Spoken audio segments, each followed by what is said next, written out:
All right, let's get right into it. In the early 2010s, a whole new industry just popped into existence: consumer drones. And right at the starting line, you had two major players, DJI and 3D Robotics, both ready to completely own the sky. This is the story of that race and how one company won it in a landslide.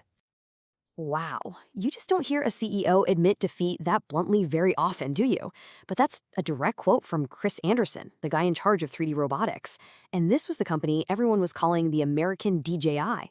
So, what on earth happened? How did a company with that much hype and promise just get, well, beaten? And we're talking about huge stakes here. I mean, one of these companies would rocket to a $10 billion valuation, basically becoming the undisputed king of the industry. The other, after raising almost $100 million, it would crash and burn, getting out of the hardware business completely. The secret to understanding this wild ride comes down to how they were built. Okay, so this slide really gets to the heart of it all. On one side, you've got DJI, a classic, traditional company. Think top-down management, secret projects, everything kept in-house. And on the other side, you've got 3DR, which was the total opposite. It grew out of this open source community where people from all over the world shipped in because they loved it, not for a paycheck. Two totally different ways of doing things, both trying to conquer the same brand new world.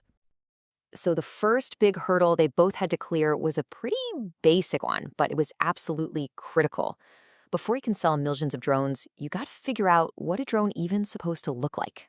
Sounds obvious to us now, but back then, nobody really knew. And to really get what's happening in this story, you have to understand this idea of an innovation bottleneck.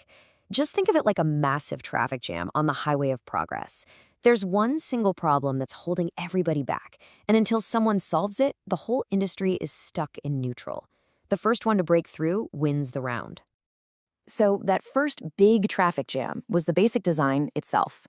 Both DJI and 3DR started out kind of Frankensteining things together from remote-controlled airplanes and helicopters. And, they worked, kinda, but the perfect design, the one that would change everything, was out there. It was just hiding. The real question was, whose approach was better at finding it? And this is where 3DR's open community was just genius. You had thousands of passionate people all over the planet, each in their own garage, just tinkering, trying out wild ideas. No boss telling them what to do. And because of that, a few of them stumbled onto this thing called the quadrotor design. They shared it, the idea spread like wildfire, and bam, just like that, 3DR had solved the first bottleneck. Meanwhile, over at DJI, their traditional corporate structure actually became a huge weakness. They were so heads down, so focused on making their helicopter controller perfect, they completely missed the boat. It literally took a distributor from New Zealand to call them up and say, "Hey guys, you know these quadcopter things? They're outselling your stuff 20 to 1. Only then did they scramble to catch up. So round one, it's a clear win for the community. But, just having the right design was only the first step. Now they had a whole new problem. So everyone's building these four-propeller drones. They're awesome for hobbyists, sure.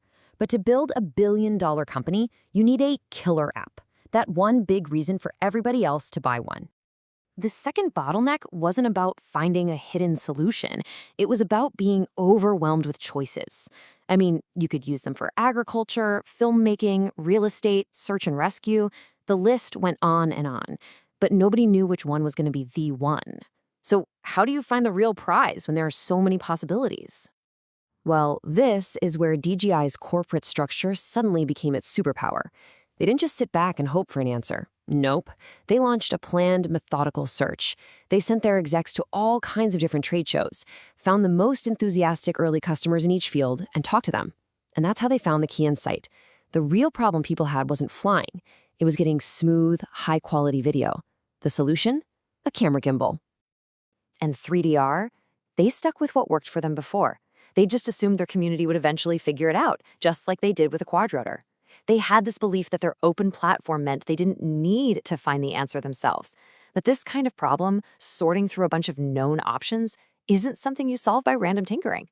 And because of that, they were way too slow to realize that awesome aerial video was the golden ticket. This quote from a DJI executive just says it all. Finding the gimbal wasn't just a new feature for them, it completely changed their identity. They realized they weren't just making things that fly. They were making flying cameras. And that shift in focus, well, It changed everything. So this brings us to the final and most decisive showdown, the third bottleneck. Now that both companies knew the goal was to make flying cameras, they had to figure out how to make them for everyone, not just for people who knew how to use a soldering iron. See, at this point, if you wanted a drone, you bought a box of parts. You needed all this tribal knowledge, as one person put it, just to piece it together. The bottleneck was super obvious. It was a huge pain to build. And the solution was just as obvious, a ready-to-fly drone that just works right out of the box. But here's the catch. Knowing what to do is one thing. Actually doing it was an absolute beast of a problem. Creating a fully integrated drone from scratch was this incredibly complex puzzle nobody had ever solved before. You've got motors, GPS, software, cameras, all crammed into this tiny space and all interfering with each other in ways you can't even predict. To solve this monster problem, DJI's approach was just relentless. They'd start with a rough version using off-the-shelf parts, and then they would replace one component at a time with their own custom-built version, testing the whole system again and again. They were cranking out 3 to 4 new prototypes a day. They even had their own internal engineering teams compete to see who could design the best parts. It was this intense, high-speed, brute force approach that only a focused company could ever pull off. And this timeline, it just shows you how devastating that difference was. DJI launches the Phantom, the world's first true ready-to-fly drone, in early 2013. Game over. It changed everything overnight. 3DR's first real competitor, the Solo, didn't come out until 2015, a full 2 years later, and in the tech world, 2 years is an absolute eternity. So by cracking that final super complex bottleneck so far ahead of everyone else, DJI didn't just win the race. They lapped the entire field. The result was nothing short of total market conquest. I mean, just look at this. By 2017, just a couple of years after 3DR finally launched its drone, DJI controlled a mind-boggling 75% of the entire global market. It wasn't just a win, it was domination. The money tells an even crazier story. In 2015, the same year 3DR launched its big product, DJI's revenue hit $1 billion. 3DR's was $45 million. That's not just a gap, that's a canyon. And it all came down to who solved the right problems at the right time. And once DJI had that massive lead, they built a fortress to protect it. They used this layered IP strategy. They had patents on the hardware, copyrights on the software, trademarks on the brand names. They even did clever things like making proprietary batteries, so you had to stay in the DJI family. They made it almost impossible for anyone else to even try to catch up. So what's the big takeaway here? The story of DJI versus 3DR is this incredible lesson that different kinds of problems need different kinds of organizations. The open community was brilliant at finding that one hidden solution in a giant haystack, but when the problem became complex with tons of moving parts and uncertainty, the focused hierarchical firm was just way, way better. It leaves you with this really interesting question. In the race to build the future, does the disciplined firm almost always have the ultimate advantage?